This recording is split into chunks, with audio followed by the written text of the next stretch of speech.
2 குறிப்பேடு 16ஆம் அதிகாரம். இஸ்ரேலின் தொல்லை. ஆசா ஆட்சியேற்ற 30 ஆண்டில் இஸ்ரேலின் அரசன் பாசா யூதா நாட்டை எதிர்த்து வந்தான். யூதா அரசன் ஆசாவிடம் போவதையும் வருவதையும் தடை செய்யுமாறு பாசா ராமாவை கட்டியெழுப்பலானான். அதனால் ஆண்டவரின் இல்லம், அரச அரண்மனை ஆகியவற்றின் கருவூலங்களிலிருந்து பொன்னையும் வெள்ளியையும் எடுத்து தமஸ்குவில் வாழ்ந்த சிறிய மன்னன் பெனதாதுக்கு அனுப்பி வைத்தான். என் தந்தையும் செய்தது போல் நானும் நீரும் உடன்படிக்கை செய்து கொள்வோம். இதோ வெள்ளியும் பொன்னும் அனுப்பி வைக்கிறேன். இஸ்ரேலின் அரசனான பாசாவோடு உமக்கிருக்கும் உடன்படிக்கையை முறித்துவிடும். அப்போது அவன் என்னை விட்டு அகன்று போவான் என்று சொல்லி அனுப்பினான். அரசன் ஆசாவுக்கு பெனதாது இணங்கி தன் படைத்தலைவர்களை இஸ்ரேல் நகர்களுக்கு எதிராக அனுப்பினான். அவர்கள் ஈயோன், தான், ஆபேல், மயிம் ஆகியவற்றையும் நப்தலினார்களின் அனைத்து பண்டசாலைகளையும் கைப்பற்றினர். இதை கேள்வியுற்ற பாசா ராமாவை கட்டுவதை கைவிட்டு விட்டார். அரசன் ஆசா யூத மக்கள் யாவரை ஒன்று திரட்டி ராமாவை கட்டுவதற்காக பாசா தயாரித்து வைத்திருந்த கற்களையும் மரங்களையும் எடுத்து வந்து கேபாவையும் மிஸ்பாவையும் கட்டி எழுப்பினான். திருக்காட்சியாளர் அனானி.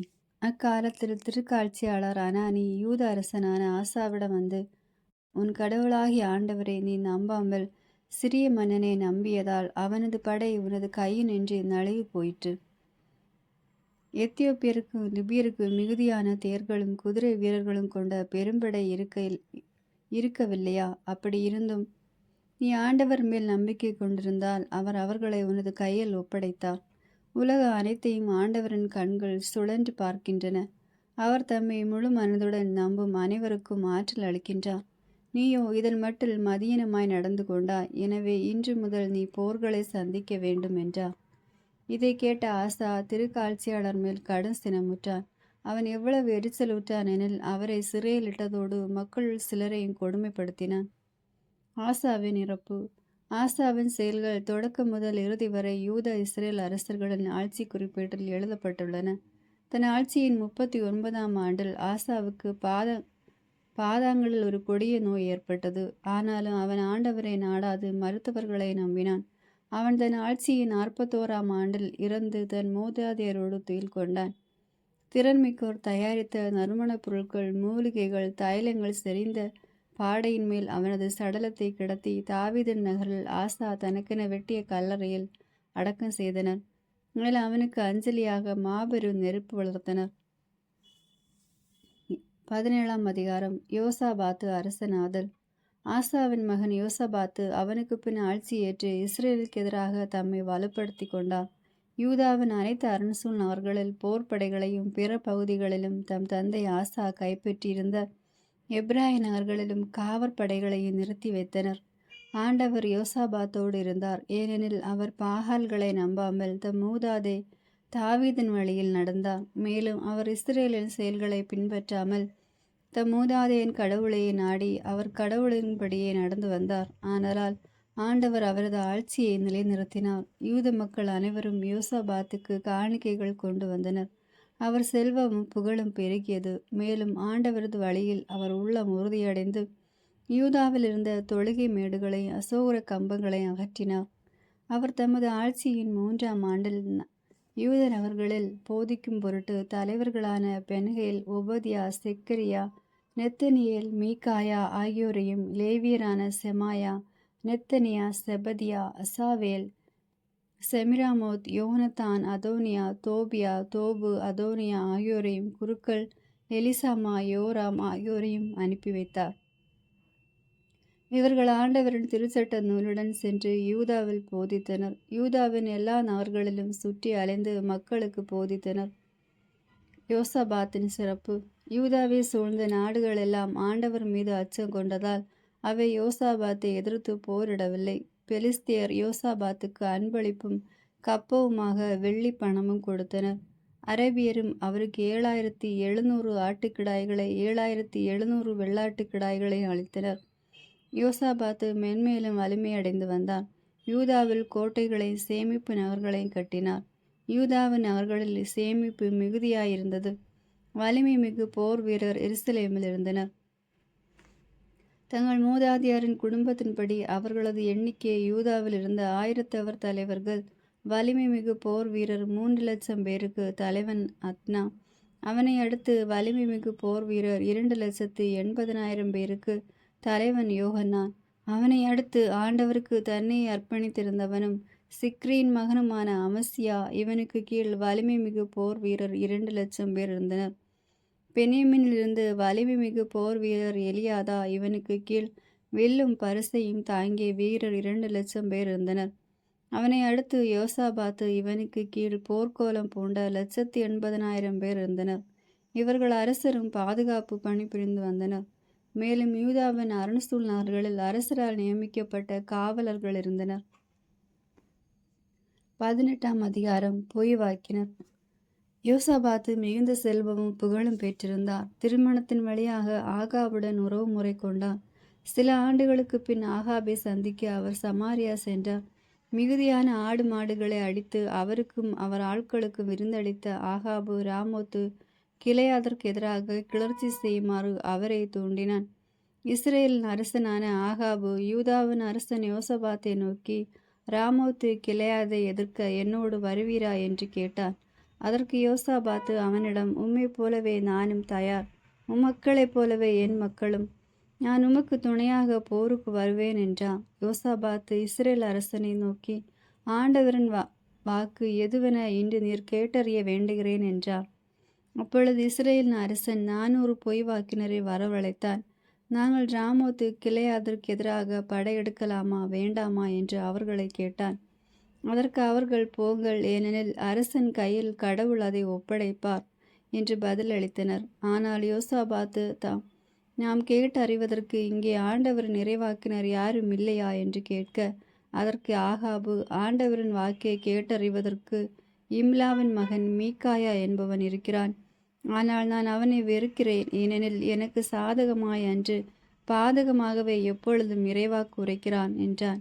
அதற்கு யோசாபாத்து, அரசே, நீர் அவ்விதமாய் பேச வேண்டாம் என்றார். உடனே இஸ்ரேல் அரசன் ஒரு அலுவலரிடம், இம்லாவின் மகன் மீகாயவை உடனே அழைத்து வா என்றான். பிறகு இஸ்ரேல் அரசனும் யூதாவின் அரசர் யோசபாத்தும் அரச உடைகளை அணிந்தவர்களாய் சமாரிய நுழைவாயில் மண்டபத்தில் தம் அரியணையில் அமர்ந்தனர். அவர்கள் முன் பொய் வாக்கினர் அனைவரும் வாக்கு உரைத்து கொண்டிருந்தனர். அப்பொழுது கெனானாவின் மகன் செதேக்கியா, இரும்பு கொம்புகளை செய்து, இவற்றால் நீர் சிறியரை குத்தி அழித்து விடுவீர் என்று ஆண்டவர் கூறுகிறார் என்றான். பொய் வாக்கினர் அனைவரும் அவ்வாறே வாக்கு உரைத்த, நீர் ராமோத்து கிளையாதை தாக்குவீர், வெற்றி பெறுவீர், ஆண்டவர் அவர்களை அரசர் கையில் ஒப்புவிப்பார் என்றனர். மீகாவிய அழைப்பனு தூதன் அவரை நோக்கி, இறைவாக்கினர் அனைவரும் ஒரே வாய்ப்பட அரசருக்கு உகந்ததாகவே வாக்குரைத்து கொண்டிருக்கின்றனர். வாக்கும் அவர்களது வாக்கை போல் இருக்கட்டும், அரசருக்கு உகந்ததாகவே பேசும் என்றான். அதற்கு மீகாயா, ஆண்டவர் மேல் ஆணை, என் கடவுள் எனக்கு சொல்வதே நான் உரைப்பேன் என்றார். அவர் அரசனிடம் வந்தபோது அவன் அவரிடம், மீகாயா, நாங்கள் ராமோத்து கிளையாதின் மீது போர் தொடுக்கலாமா வேண்டாமா என்று கேட்டான். அதற்கு அவர், போங்கள், நீங்கள் வெற்றி பெறுவீர்கள், எதிரிகள் உங்கள் கையில் ஒப்படைக்கப்படுவார்கள் என்றார். அரசன் அவரிடம், ஆண்டவர் திருப்பெயரால் உண்மையை தவிர வேறு எதையும் என்னிடம் சொல்லலாகாது என்று உன்னை எத்தனை முறை ஆணையிட வைப்பது என்றான். அப்பொழுது மீகாயா, இஸ்ரேலர் யாவரும் ஆயனில்ல ஆடுகளைப் போல் மலைகளில் சிதறுண்டு கிடக்க கண்டேன். அப்பொழுது ஆண்டவர் இவர்களுக்கு தலைவன் இல்லை, அவரவர் தம் வீட்டிற்கு அமைதியாக திரும்பி போகட்டும் என்றான் என்று கூறினார். அதை கேட்ட இஸ்ரேலின் அரசன் யோசபாத்தை நோக்கி, இவன் எனக்கு சாதகமாக அன்று பாதகமாகவே இறைவாக்கு உரைப்பான் என்று நான் முன்பே உமக்கு சொல்லவில்லையா என்றான்.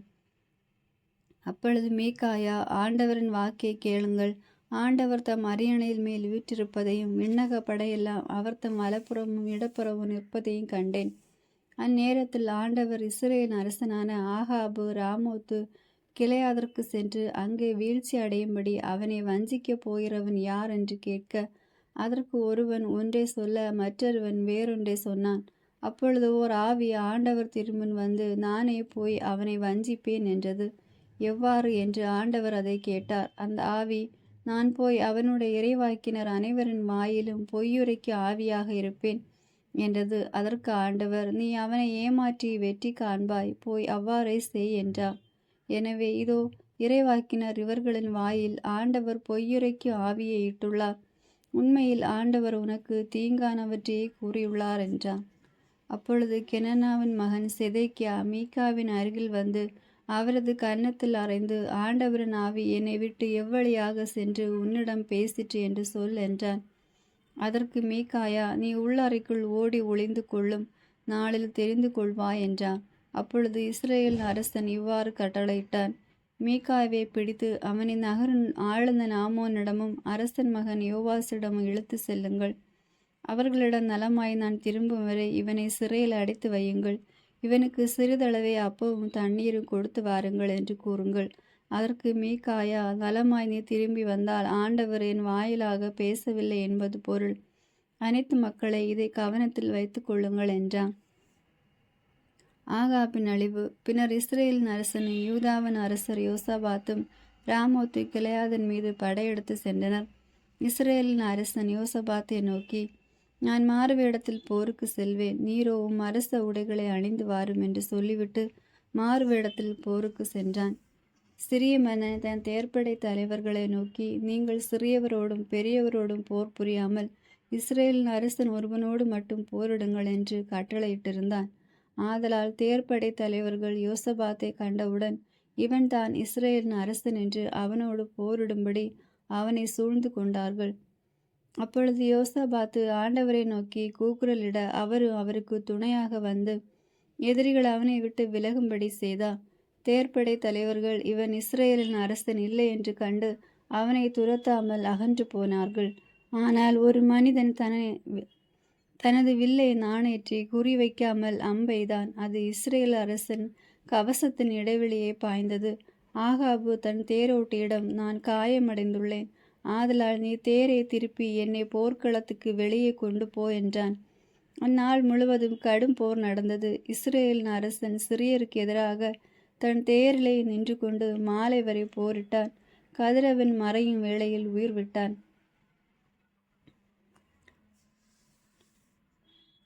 19ஆம் அதிகாரம். யோசபாத்தை திருக்காட்சியாளர் இடித்துரைத்தல். யூதாவின் அரசராகிய யோசபாத்து எருசலேமிலிருந்து தம் அரண்மனைக்கு நலமாய் திரும்பி வந்தான். அப்போது அனீனியாவின் மகன் ஏகு என்ற திருக்காட்சியாளர் அரசர் யோசபாத்தை சந்தித்து அவரிடம், நீர் தீயவனுக்கு துணை நிற்கலாமா? ஆண்டவரை வெறுப்பவனோடு நட்பு கொள்ளலாமா? அதனால் ஆண்டவரின் சினம் உம்மேல் விழ இருந்தது. ஆயினும் நீர் சில நற்செயல்கள் புரிந்துள்ளீர்.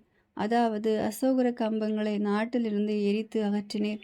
கடவுளை நாடுவதில் உம் இதயம் நிலையாயிருந்தது என்று கூறினார். யோசபாத்தின் சீர்திருத்தங்கள். எருசலேமில் வாழ்ந்த யோசபாத்து தம் குடிமக்களை காண புறப்பட்டு பெர்சேபா முதல் மலை நாடான எப்ராயிம் வரை சென்று அவர்களை தங்கள் மூதாதையாரின் கடவுளான ஆண்டவரிடம் திருப்பினார். மேலும் யூதாவின் அரண்சூழ் நகர்கள் அனைத்திலும் நீதிபதிகளை அவர் நியமித்தார். அவர் அவர்களை நோக்கி, நீங்கள் செய்வது யாது என்பதை நினைவில் கொள்ளுங்கள். நீங்கள் நீதி வழங்குவது மனிதனை முன்னிட்டு அன்று, ஆண்டவரை முன்னிட்டே. ஏனெனில் நீதி வழங்குவதில் அவர் உங்களோடு இருக்கிறார். உங்களிடம் இறையச்சம் இருக்கட்டும். எல்லாவற்றையும் கவனத்தோடு செய்யுங்கள். நம் கடவுளாகிய ஆண்டவரிடம் அநீதி இல்லை, ஓர வஞ்சனை இல்லை, கையூட்டும் அவரிடம் செல்லாது என்றார். மேலும் ஆண்டவருக்கு அடுத்த காரியங்களில் நீதி வழங்கவும் மற்ற வழக்குகளை தீர்க்கவும் யோசபாத்து சில லேவியரையும் குருக்களையும் இஸ்ரேல் குடும்ப தலைவர்களையும் எருசலேமில் ஏற்படுத்தினார். அவர்கள் எருசலேமில் வாழ்ந்தனர். அவர் அவர்களை பார்த்து கூறியது, நீங்கள் ஆண்டவருக்கு அஞ்சி உண்மையோடும் நேரிய உள்ளத்தோடும் நடங்கள். அவரவர் தம் நகர்களில் குடியிருக்கும் உங்கள் சகோதரர் இரத்தப்பழி, சட்டங்கள், கட்டளைகள், நியமங்கள் ஆகியவற்றை அடுத்த வழக்குகளை உங்களிடம் தீர்ப்புக்கு கொண்டு வரும்போது அவர்கள் ஆண்டவருக்கு முன்பாக குற்றவாளிகள் ஆகாதபடியும் ஆண்டவரின் சினம் உங்கள் மேல் உங்கள் சகோதரர்கள் மேலும் விழாதபடியும் அவர்கள் எச்சரியுங்கள். இவ்வாறு செய்தால் நீங்கள் குற்றமற்றவர்களாயிருப்பீர்கள். ஆண்டவருக்கு அடுத்து எல்லா வழக்குகளிலும் தலைமை குரு அமரியாவும் அரசனுக்கு அடுத்த எல்லா காரியத்திலும் இஸ்மவேலின் மகனும் யூத மரபின் ஆளுநனுமான செபதியாவும் தலைமை வகிப்பார்கள். லேவியர் உங்கள் அலுவலராயிருப்பார். மன உறுதியுடன் செயல்படுங்கள். நல்லவரோடு ஆண்டவர் என்றும் இருப்பார். 20ஆம் அதிகாரம். ஏதோமுடன் போர். பின்னர் மோவாபியரும் அம்மோனியரும் அவர்களுடன் மோயினருள் சிலரும் ஒன்று சேர்ந்து யோசபாத்துக்கு எதிராக படையெடுத்து வந்தனர். சிலர் வந்து யோசபாத்திடம், பெருந்திரளானோர் கடலின் அக்கறையிலிருந்தும் ஏதோமிலிருந்தும் உம்மை எதிர்த்து வந்து ஏங்கேதி என்ற அச்சோன் தாமாரில் இருக்கின்றனர் என்றனர். அப்பொழுது யோசாபாத்து அச்சமுற்று ஆண்டவரை நாடுவதில் உறுதி பூண்டு யூத மக்கள் யாவரும் நோன்பிருக்குமாறு கட்டளையிட்டார். அப்படியே யூத மக்கள் ஆண்டவரிடமிருந்து உதவி பெற ஒன்று கூடினர். யூதாவின் எல்லா நகர்களிலிருந்தும் அதற்கென வந்திருந்தனர். அப்பொழுது யோசாபாத்து யூதா எருசலேம் சபையாருடன் ஆண்டவரின் இல்லத்து புது மண்டபத்தின் மேல் நின்று கொண்டு, எங்கள் மூதாதையாரின் கடவுளாகிய ஆண்டவரே, விண்ணக கடவுள் நீரே அன்றோ? நீரே நாடுகளின் அரசுகள் அனைத்தையும் ஆள்பவர். நீரே வலிமையும் ஆற்றலும் வாய்ந்தவர். உம்மை எதிர்த்து நிற்க யாராலும் முடியாது. எங்கள் கடவுளை, உம் மக்கள் இஸ்ரேலுக்காக இந்த நாட்டு மக்கள் அனைவரையும் வெளியேற்றி இதனை உம் நண்பர் ஆபிரகாமின் வழிமரபினருக்கும் என்றென்றுமாக கொடுத்தவர் நீரே அன்றோ? ஆகவே இவர்களின் நாட்டில் குடியேறி உமது திருப்பெயர் விளங்குமாறு இத்திருத்தலத்தை எழுப்பினார்கள். வாள், தண்டனை, கொள்ளை நோய், பஞ்சம் ஆகிய எவ்வித தீங்கும் எங்களுக்கு நேர்ந்தாலும் உமது திருப்பெயர் விளங்கும் இக்கோவிலுக்குள் நாங்கள் வந்து உமது திருமுன் நின்று எங்கள் வேதனைகளில் உம்மை நோக்கி மன்றாடுவோம். நீரும் அதனை கேட்டு எங்களை மீட்பீர். இதோ அம்மோனியரும் மோவாபியரும் சேயீர் மலை நாட்டவரும் எங்களுக்கு எதிராக வருகிறார்கள். எகிப்திலிருந்து இஸ்ரேலர் வெளியேறிய காலத்தில் இவர்கள் நாட்டின் வழியே போக நீர் அவர்களை அனுமதிக்கவில்லை. எனவே இஸ்ரேலர் அவர்களை அழிக்காது விலகி சென்றனர். இதோ அவர்கள் நன்றி கொண்டவர்களாய் நீர் எமக்கு உடமையாக தந்த இந்நாட்டிலிருந்து எங்களை துரத்திவிட வருகிறார்களே. எங்கள் கடவுளை, அவர்களுக்கு நீர் நீதி வழங்க மாட்டீரோ? எங்களுக்கு எதிராக வருகிற இப்பெரும் படை எதிர்த்து நிற்க எங்களுக்கு வலிமை இல்லை. எங்கள் கண்கள் உம்மை நோக்கி கொண்டிருக்கின்றன. நாங்கள் செய்ய வேண்டியது வேறு எதுவென தெரியவில்லை என்று மன்றாடினர். யூத குலத்தார் அனைவரும் தங்கள் குழந்தைகள், மனைவியர், புதல்வர்களுடன் ஆண்டவர் திருமுன் நின்று கொண்டிருந்தனர். அவ்வேளையில் அச்சபை நடுவில் இருந்த யகசியலின் மேல் ஆண்டவரின் ஆவி இறங்கியது. இவர் ஆசாப்பின் குலத்தில் உதித்த ஒரு லேவியர். இவர் மத்தனியா, எயியேல், பெனாயா ஆகியோரின் வழிவந்த சக்கரியாவின் புதல்வர். யாகசியேல் மக்களை நோக்கி, யூதா எருசலேம் வாழ் மக்களே, அரசே யோசபாத்து, கவனமாய் கேளுங்கள். ஆண்டவர் உங்களுக்கு கூறுவது இதுவே: இப்பெரும் படையினரை கண்டு நீங்கள் அஞ்சவும் வேண்டாம், நிலை குலையவும் வேண்டாம். இப்போர் உங்களுடையதல்ல, கடவுளுடையது. நீங்கள் அவர்களுக்கு எதிராக நாளை படையெடுத்து செல்லுங்கள். அவர்கள் சீஸ் மலை சரிவின் வழியாக வருவார்கள். நீங்கள் போய் எருசவேல் பாலைநிலத்திற்கு எதிரே உள்ள பள்ளத்தாக்கின் எல்லையில் அவர்களை சந்திப்பீர்கள். அங்கே நீங்கள் போரிட வேண்டியதில்லை, அணிவகுத்து நின்றாலே போதும். யூதாவே, எருசலேமே, உங்கள் சார்பாக ஆண்டவர் கொள்ளும் வெற்றியை காண்பீர்கள். எனவே அஞ்சாமலும் நிலை குலையாமலும் இருங்கள். நாளை அவர்களை நோக்கி செல்லுங்கள், ஆண்டவர் உங்களோடு இருப்பார் என்றார். இதை கேட்டவுடன் யோசாபாத்தும் அவருடன் யூதா எருசலேம் வாழ் மக்கள் யாவரும் முகங்குப்புற தரையில் வீழ்ந்து ஆண்டவரை வணங்கினர். கோகாத்தியரையும் கோராகியரையும் சார்ந்த லேவியர் எழுந்து நின்று இஸ்ரேலின் கடவுளை உரத்த குரலில் உயர்ந்த தொனியிலும் வாழ்த்தினர். அவர்கள் அதிகாலையில் எழுந்து தெக்கோவா வரை பாலைநிலம் நோக்கி புறப்படுகையில் யோசபாத்து அவர்களிடம், யூதா எருசலேம் வாழ் மக்களை, எனக்கு செவி கொடுங்கள். உங்கள் கடவுளாகிய ஆண்டவரை நம்புங்கள், உங்களுக்கு தீங்கு ஏதும் நேராது. அவர் தம் இறைவாக்கினர்களை நம்புங்கள், நீங்கள் வெற்றி பெறுவீர்கள் என்றார். அவர் மக்களோடு கருத்து பரிமாற்றம் செய்த பின் ஆண்டவரை புகழ்ந்து பாட பாடகர்களை நியமித்தார். அவர்கள் விழா சீருடை அணிந்து படைகளுக்கு முன்னே பாட வேண்டியது: ஆண்டவரை போற்றுங்கள், ஏனெனில் அவர் தம் பெயரன்பு என்றும் உள்ளது. அவர்கள் அவ்வாறே ஆண்டவரை புகழ்ந்து பாடத் தொடங்கிய போது யூதாவை எதிர்த்து வந்தவர்களான அம்மோனியரையும் மோவாபியரையும் சேயீர் மலை நாட்டவரையும் ஒருவருக்கொருவர் பகைவராக்கி முறியடித்தார். ஆண்டவர் முதலில் அம்மோனியரும் மோவாபியரும் சேர்ந்து சேயீர் மலை நாட்டவரை அடியோடு அழித்தனர். இவ்வாறு சேயீர் மக்களை தீர்த்து கட்டிய பின் தங்களுக்குள் ஒருவர் மற்றவரை வீழ்த்தி அழித்து கொள்வதில் உதவினர். யூத மக்கள் பாலைநில காவல் மேட்டுக்கு வந்து படைதிரளை பார்த்தபோது நிலத்தில் பிணங்கள் கிடப்பதையும் யாருமே உயிர் தப்பவில்லை என்பதையும் கண்டு கொண்டனர். உடனே யோசபாத்தும் அவர் மக்களும் அவர்களின் உடைமைகளை கொள்ளையிட வந்தனர். அவர்களிடையே பொருட்களும் ஆடைகளும் விலையுறந்த அணிகளும் அவர்கள் சுமக்க முடியாத அளவுக்கு மிகுதியாக கிடக்க கண்டனர். அவை எவ்வளவு மிகுதியாய் இருந்தவெனில் அவற்றை கொள்ளையிட 3 நாட்கள் ஆயின. 4ஆம் நாள் பெராக்கா பள்ளத்தாக்கில் ஒன்று கூடி ஆண்டவரை புகழ்ந்து பாடினர். எனவே இந்நாள் வரை அவ்விடம் புகழ்ச்சி பள்ளத்தாக்கு என்று அழைக்கப்படுகிறது. பின்னர் யூத எருசலேம் ஆட்கள் அனைவரும் யோசபாத்தின் தலைமையில் மகிழ்ச்சியோடு எருசலேமுக்கு திரும்பினர். ஏனெனில் ஆண்டவர் அவர்களின் பகைவர்களை முன்னிட்டு அவர்களை மகிழ்வுற செய்தார். அவர்கள் தம்புரு சுரமண்டல எக்காலம் இசைத்து எருசலேமுக்கு வந்து ஆண்டவரது இல்லத்தில் நுழைந்தனர். ஆண்டவர் இஸ்ரேலின் பகைவர்களுக்கு எதிராக போரிட்டார் என்ற செய்தியை கேள்வியுற்று எல்லா நாட்டு அரசுகளும் ஆண்டவர் மீது அச்சம் கொண்டன. யோசபாத்தின் அரசு அமைதி கண்டது. அவர் கடவுளும் அவருக்கு எத்திக்கிலும் அமைதி அளித்தார். யோசபாத்து ஆட்சியின் முடிவு. இவ்வாறு யூத நாட்டை யோசபாத்து ஆண்டு வந்தான். அவர் தம் 30வது வயதில் அரசரானார். அவர் 25 ஆண்டுகள் எருசலேமில் ஆட்சி செய்தார். சில்கியின் மகள் அசுபா என்பவளே அவர் தாய். அவர் தம் தந்தை ஆசாவின் வழிகளை விட்டு விலகாது ஆண்டவர் பார்வையில் நேரியென செய்தார். ஆயினும் தொழுகை மேடுகள் அகற்றப்படவில்லை. தங்கள் மூதாதையின் கடவுளாகிய ஆண்டவரை மக்களின் மனம் உறுதியாக பற்றி கொள்ளவில்லை. யோசபாத்தின் பிற செயல்கள் தொடக்கம் முதல் இறுதி வரை இஸ்ரேல் அரசர்களின் ஆட்சி குறிப்பேட்டில் அனானியின் மகன் ஏகுவின் சொற்களில் எழுதப்பட்டுள்ளன. பின்னர் யூதாவின் அரசன் யோசபாத்து தீய வழியில் நடந்த இஸ்ரேலின் அரசன் அகசியாவுடன் சேர்ந்து கொண்டான். தர்சீசுக்கு போகுமாறு எட்சியோன் கெபரியல் அவர்களை கப்பல்களை கட்டினர்.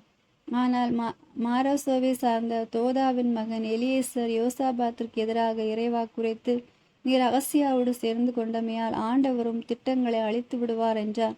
அவ்வாறே அக்கப்பல்கள் உடைந்து போக தர்சீசு பயணம் தடைப்பட்டது. ஆமே. God bless you.